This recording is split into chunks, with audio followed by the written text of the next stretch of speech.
Hare Krishna, Radhe Radhe. Welcome to my channel. जय माता दी भक्तों।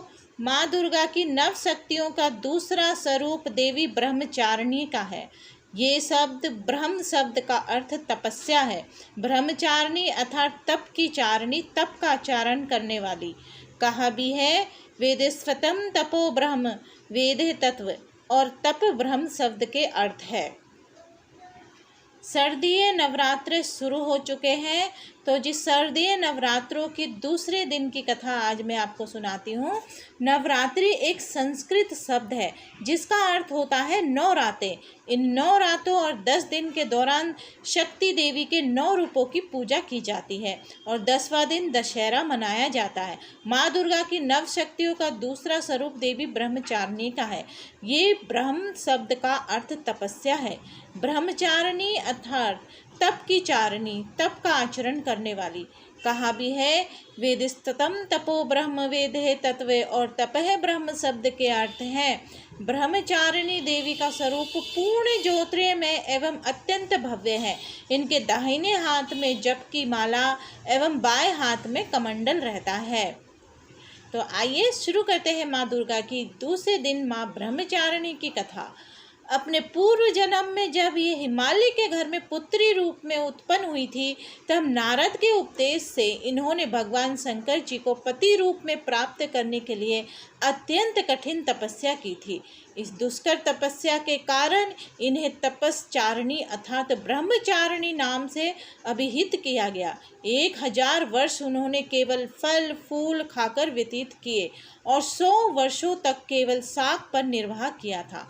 कुछ दिनों तक कठिन उपवास रखते हुए देवी ने खुले आकाश के नीचे वर्षा और धूप के भयानक कष्ट सहे। इस कठिन तपस्या के पश्चात 3000 वर्ष तक केवल जमीन में टूटकर गिरे हुए बेल पत्रों को खाकर वे भगवान शिव की आराधना करती रही।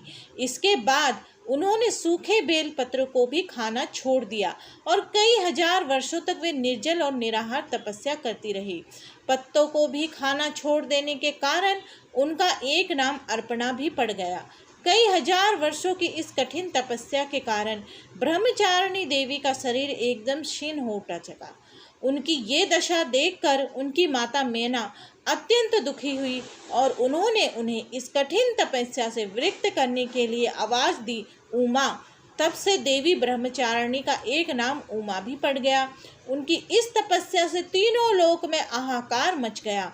देवता, ऋषि, सिद्धगण, मुनि सभी देवी ब्रह्मचारिणी की इस तपस्या को अभूतपूर्व पुण्य कृत्य बताते हुए उनकी सराहना करने लगे। अंत में पितामह ब्रह्मा जी ने आकाशवाणी के द्वारा उन्हें संबोधित करते हुए प्रसन्न स्वर में कहा, हे देवी, आज तक किसी ने ऐसी कठोर तपस्या नहीं की जैसी तुमने की है। तुम्हारे इस अलौकिक कृत्य के चारों ओर सराहना हो रही है। तुम्हारी मनोकामना सर्वतोभावने परिपूर्ण होगी। भगवान चंद्रमौली शिव जी तुम्हें पति रूप में प्राप्त अवश्य होंगे। अब तुम तपस्या से विरत होकर घर लौट जाओ। शीघ्र ही तुम्हारे पिता तुम्हें बुलाने आ रहे हैं। तो जी, पूजा का लाभ। देवी ब्रह्मचारिणी की आराधना से अनंत फल की प्राप्ति एवं तप, त्याग, वैराग्य, सदाचार, संयम जैसे गुणों की वृद्धि होती है। जीवन के कठिन संघर्षों में व्यक्ति अपने कर्तव्य से विचलित नहीं होता है। माँ ब्रह्मचारिणी देवी की कृपा से उसे सर्वत्र सिद्धि और विजय की प्राप्ति होती है। लालसाओं से मुक्ति के लिए माँ ब्रह्मचारिणी का ध्यान लगाना अच्छा होता है। माँ ब्रह्मचारिणी की स्तुति मंत्र, या देवी सर्वभूतेषु माँ ब्रह्मचारिणी रूपे संस्थिता, नमस्तते नमस्तते नमस्तते नमो नमः। तो जी, आज की वीडियो में बस इतना ही। अगर आपको आज की वीडियो अच्छी लगे तो चैनल को लाइक एंड शेयर करना ना भूले और मेरे चैनल को सब्सक्राइब करना ना भूले। हरे कृष्णा, राधे राधे। जय माता दी भक्तों।